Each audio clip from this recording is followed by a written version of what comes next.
Coach, if you had to grade the defense from last year, what do you feel like you would give them and why?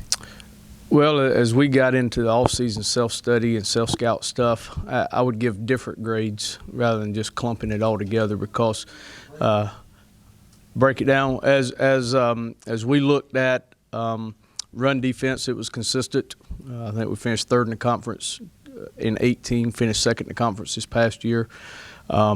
Pass defense was something that got worse as far as where we ranked in the conference. So that's something that we'll address this spring, and as always, it's going to be a challenge continuing to address it because of the nature of what we face offensively in the spring and in training camp. So that's something where we as coaches have to figure out the why and address it and get that fixed. 2018, we're not very good on third down and made tremendous strides. I think we went from maybe 7th in the conference to 2nd in the conference as a third down defense. So that was huge because at the end of the day, you got to get yourself off the field and win third down. So we took a step back in red zone. So, again, that's something to address. So as you looked at the different pieces from a run defense to pass defense, red zone defense, third down, first down, and so forth, the different categories that are tracked, and then even things that we fabricate ourselves, there's pieces that made improvement, and we saw some strides. We saw some strides in individual players, saw some strides as far as different pieces of the defense, but there's always room for improvement, and the thing I always refer to the guys is there's a gap between where we are and where we want to be, and that's what every offseason is all about, is closing that gap. Coach, lots of shoes to fill in the defensive backfield. Talk about that going in, corners gone. Talk about filling those spots and what young guys are ready to step up in those positions. Yes, it's a mystery position. We feel like we've signed some good players, some talented players, but they're inexperienced, and there's no substitute. You can't fabricate experience, and you won't be able to fabricate it in the spring or in training camp. So, we'll coach them hard, we'll work them, we'll develop them. I think it will be a nice indicator for us as far as which guys apply themselves and take ownership, and that's the thing that we've challenged them, in our position meetings that we've had so far is your development, your mental IQ, your football IQ, that's between you and you. We can only provide you with so much, but there's got to be some ownership outside the classroom as far as studying their notes and studying their install. So it's a talented group, but it's an unproven group, and it's a mystery group, and that's something that we will definitely be grading pretty hard in spring and all the way through training camp. Coach DeBest just talked to us about the offense and about how heading into spring practice here, there's some stuff they're keeping, but they're throwing a ton of stuff out, and they're going back to work on the passing game. In terms of the defense, where are you at with that? Is it going to be kind of the same thing with different wrinkles, or are there any big changes on the way?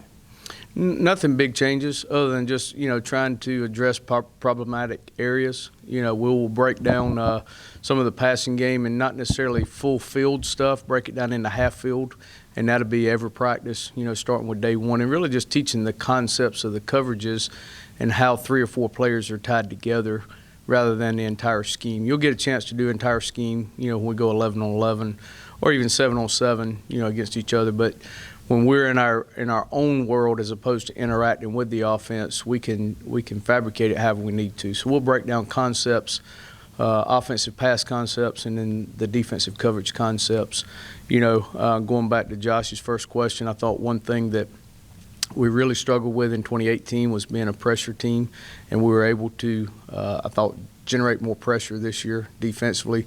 That was a problematic area we went into last spring. Said we've got to be able to be more pressure oriented, especially on third down, and so we just made a conscious effort. Hey, we're going to do it. It may not be great versus option, but we're going to do it and get these guys to learn how to pin their ears back and learn how to be blitz-oriented, pressure-oriented, and we felt like we saw the fruits of that labor, this past fall. So things like that will be how we'll go about, approaching spring. One of the guys you're having to replace is Kendall Vilder. How do you think he did this past weekend at the Combine? From what I saw, I thought he did well. At that Combine, you got to put up good numbers, because it is a numbers game, from your measurables and your tests and things like that, and then certainly the ball drills and the skill drills, that will that'll pay off as well. The thing that he'll get to do now, moving into like his pro day and then his individual one-on-one workouts, those select teams that have super high interest, they'll come back on an individual basis and put him through DB workouts. So his numbers, I think, are very strong, and they stand for themselves as far as his 40 and vertical and broad jump and things of that nature. So I think he helped his stock there and has solidified some numbers. Now it's just a matter of his individual workouts, when teams come here and put him through their drills. Coach, I know you mentioned the defensive backfield kind of being a mystery position. You'd love to have 2 senior all-conference guys back there at cornerback, but is there some fun as a coach to be able to watch position battles like that, watch guys step up and kind of coach them and develop them in that way for you? Yeah, I think that's why we all get into coaching, because of, being able to take and develop guys, as opposed to inheriting some older guys that may be, kind of on the back end of their career. We're going to be coaching a lot of redshirt freshmen, true sophomores, true freshmen, things like that. So it's going to be fun to watch them take coaching. It has been, just from the day one install, it kind of wowed me, as I'm going up there and I'm spitting stuff out, and I look at them and it looks like they all are looking at me like I got 4 heads. And I'm like, whoa, I just got, reality hit. Hey, I don't have guys that understand the language, the verbiage, that type of stuff. I told one yesterday, I said, hey, you got to learn this just like you do Spanish or French or German. You go take a foreign language on on campus. We start talking about 3 in the core and wide detached and, this and that, learning the language. And I kind of take that for granted with older guys, return players. You just jump right in where you left off. Now it is really starting at ground zero. So that'll be kind of fun. I think it helps us as coaches because you do have to now back up and really start from ground zero. So it's going to be fun to watch those guys and see how well, and that will be an indicator, how well they take coaching and how much they absorb it and apply it, when they get on the field. Every year there's always going to be holes somewhere in the depth chart to fill. I think Georgia Southern fans saw guys like Kendall and Monquavian step into those roles as young guys. They also saw last year a guy like Rutledge come in as a transfer and be able to contribute right away. As a coach, is there a difference in how you treat that, how you coach guys up, what you stress when you look at guys who are maybe familiar with the system looking to move up versus guys who might have starting experience but have to learn something new? Yeah, I think you always have to take that into account. These young guys, they're going to make mistakes. And I think helping them understand the reality of there's going to be a learning curve.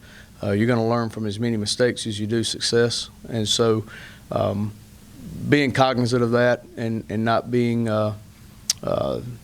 too wishful thinking as far as, man, I thought it would look better than what it does, when you get back in and you watch the film.